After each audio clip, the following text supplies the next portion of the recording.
PPCM atau peripartum kardiomyopati adalah kondisi gagal jantung yang muncul pada bulan ke-7 kehamilan atau 5 bulan setelah melahirkan. Kondisi ini menyebabkan otot jantung melemah sehingga jantung tidak bisa memompa darah secara optimal. Gejala yang sering muncul termasuk sesak nafas, kelelahan, dan pembengkakan. Penyebabnya belum jelas dan jika tidak segera diobati, PPCM bisa berakibat fatal.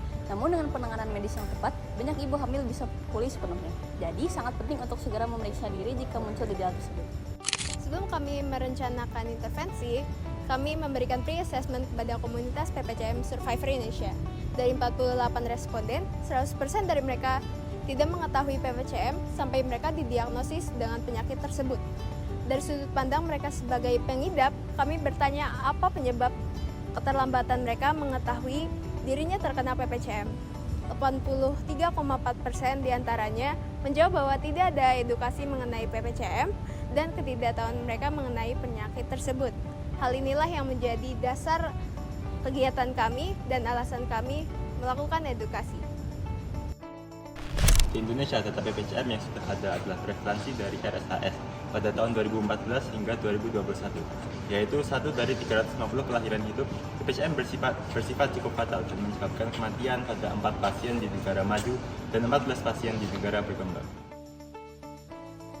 Salah satu upaya mengurangi angka kematian ibu sesuai dengan target SDGs tahun 2030 adalah melalui peningkatan kesadaran dan pengetahuan serta melakukan deteksi dini untuk menegakkan diagnosis dan penanganan secepat mungkin.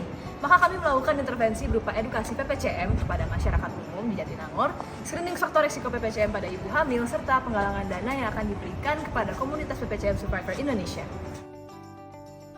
Jenis intervensi, edukasi, dan screening didasari oleh diagnosis PPCM yang cukup menantang karena tanda dan gejalanya yang mirip dengan dampak fisiologis normal pada kehamilan. Pengecekan tensi dan gula darah dilakukan karena hipertensi pada kehamilan berkaitan dengan 40% kasus PPCM serta pasien PPCM lebih banyak memiliki riwayat diabetes selama kehamilan. Dari survei yang kami lakukan terhadap 48 pasien PPCM yang telah mengalami perawatan, seluruh pasien baru mengetahui mengenai PPCM setelah terdiagnosis. Hal ini membuktikan adanya urgensi untuk melakukan edukasi terhadap masyarakat umum agar meningkatkan kesadaran serta dapat mencegah terjadinya terlambat diagnosis. Untuk faktor risiko dari penyakit PPCM ini ada hamil kembar yaitu mati parah usia saat hamil lebih dari 30 tahun, hipertensi dalam kehamilan, telah hamil 2 kali, dan obesitas. Kemudian ada faktor risiko lainnya, termasuk keturunan atau riwayat, keluarga dengan penyakit jantung, gaya hidup yang tidak aktif, serta kebiasaan merokok dan konsumsi alkohol selama kehamilan.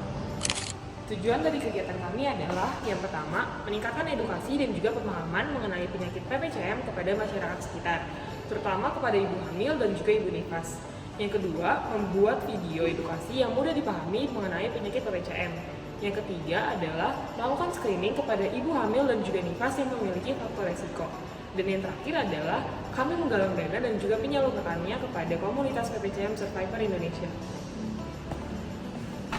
Kegiatan ini diadakan dalam 5 intervensi. Pada intervensi yang pertama dan kedua, kami mengadakan kegiatan edukasi dan penggalangan dana di Pasar 4 dengan membuka stand penjualan salad buah dan buah potong pada hari Minggu di tanggal 15 dan 22 September. Sembari berjualan, kami juga memberikan edukasi kepada masyarakat tentang PPCM dengan membagikan pamflet yang berisi informasi lengkap terkait PPCM. Seluruh hasil penjualan dan donasi langsung dari para pengunjung stand akan kami salurkan sepenuhnya kepada komunitas PPCM Survivor Indonesia. Pada intervensi ketiga dan keempat, kami melakukan home visit ke 35 rumah di Desa Cibesi dan Cileles pada hari Jumat tanggal 20 September dan hari Sabtu tanggal 21 September 2024. Kami memberikan edukasi kepada ibu hamil dan ibu nifas. Kami juga melakukan screening kepada ibu hamil dan ibu nifas untuk menghindari keterlambatan diagnosis. Pada intervensi yang kelima, sebagai bagian dari upaya edukasi yang lebih luas, kami membuat video animasi yang akan dipublikasikan di media sosial komunitas PPCM Survivor Indonesia. Dengan harapan video ini dapat menyampaikan pesan penting mengenai PPCM, sehingga informasi ini dapat terus diakses dan bermanfaat bagi masyarakat luas, terutama ibu hamil. Pemeriksaan yang kami lakukan pada intervensi 3 dan 4 mendapatkan 2 hasil pemeriksaan.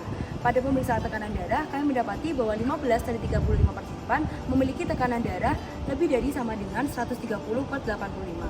Sedangkan untuk pemeriksaan gula darah, kami mendapati bahwa 35 partisipan tidak ada yang melebihi 200.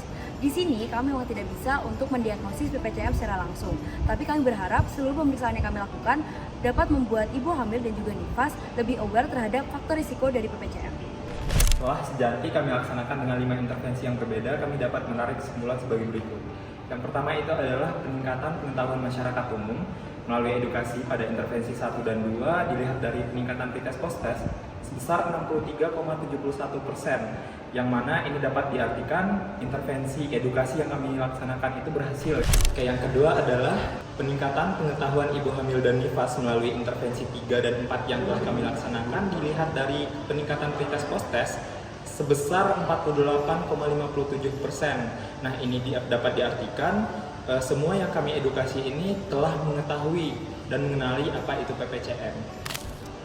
Dari pelaksanaan screening dan pemeriksaan kesehatan, kami menemukan adanya potensi faktor resiko PPCM berdasarkan hasil pemeriksaan tensi dan juga hasil dari kuesioner yang telah kami laksanakan. Selain pelaksanaan screening dan pelaksanaan edukasi yang telah kami laksanakan, upaya penggalangan dana juga telah berhasil kami laksanakan melalui penjualan salad dan buah segar di Pasar Unpad. Dari 6 indikator keberhasilan yang kami buat, semua indikator keberhasilan kami tercapai. Mulai dari peningkatan pretest post-test, jumlah responden yang kami intervensi, jumlah viewers dari video edukasi yang kami posting, dan juga jumlah galang dana sebesar 3 juta rupiah.